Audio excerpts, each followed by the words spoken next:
dari kelas PJKRE 2025 dengan NIM 62511111026. Adanya video ini saya ingin menjelaskan tentang kenapa sih mahasiswa olahraga itu perlu banget belajar anatomi gitu ya.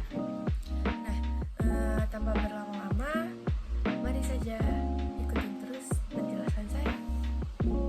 Nah, kenapa sih mahasiswa olahraga itu perlu banget belajar anatomi?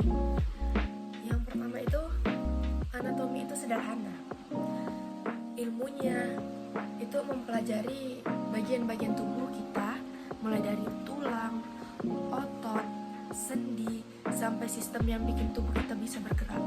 Nah, buat mahasiswa olahraga itu, anatomi itu penting banget karena semua aktivitas olahraga itu berhubungan langsung ke tubuhnya.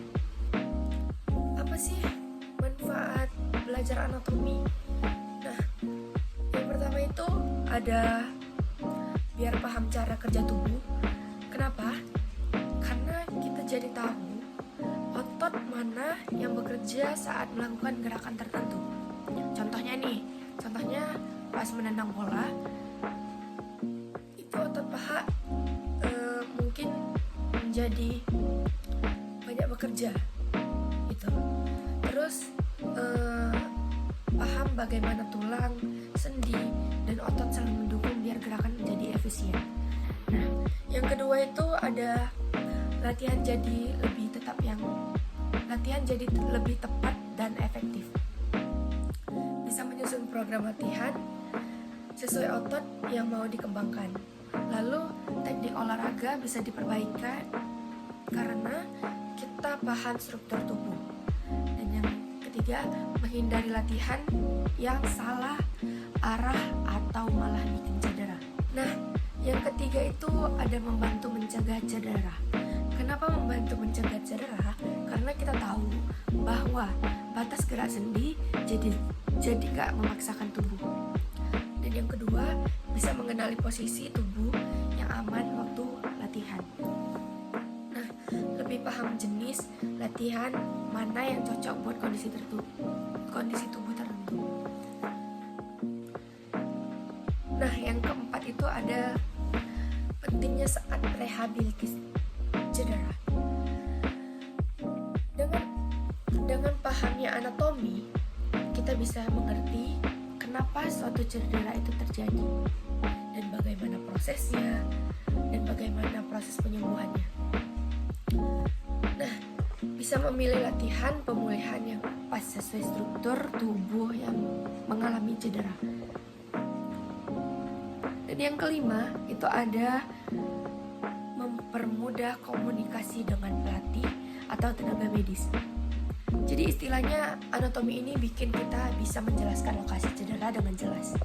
Contohnya bilang sakit di bagian lutut, sakit di bagian lumbar. Lebih jelas daripada hanya sakit pinggang. Nah, komunikasi itu jadi lebih profesional gitu. Dan ada yang keenam, yaitu anatomi jadi landasan buat belajar fisiologi olahraga, biomekanika, kinesiologi, dan lain-lain. Bermanfaat banget kalau nanti mau penelitian atau kerja di bidang olahraga. Nah, apa saja sih contoh penerapan anatomi di bidang olahraga? Yang pertama, itu ada sepak bola. Itu di saat kita menendang bola melibatkan otot paha depan, hamstring, dan otot pinggul. Dan yang kedua itu ada gaya bebas. Banyak memakai otot bahu dan punggung seperti deltoid dan latissimus dorsi. Nah, yang ketiga itu ada atletik. Gerakan sprint dipengaruhi kekuatan otot kaki dan kelenturan sendi pinggul. Dan yang keempat itu ada gym. Gym itu contohnya bench press, terutama melatih otot dada. Nah, apa saja sih hal penting dalam anatomi yang perlu dipahami? Yang perlu dipahami itu itu sebenarnya struktur tulang dan fungsinya, lalu kelompok otot dan cara kerjanya.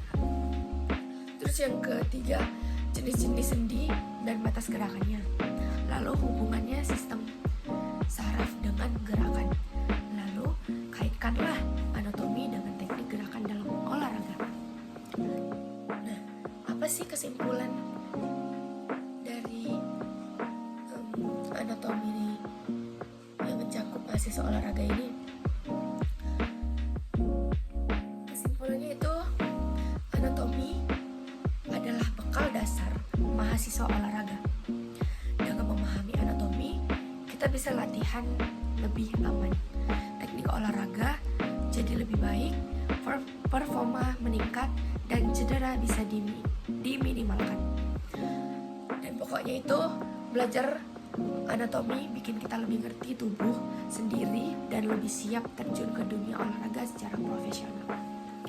Baik, itu saja yang bisa saya sampaikan. Lebih dan kurang saya mohon maaf. Wassalamualaikum warahmatullahi wabarakatuh.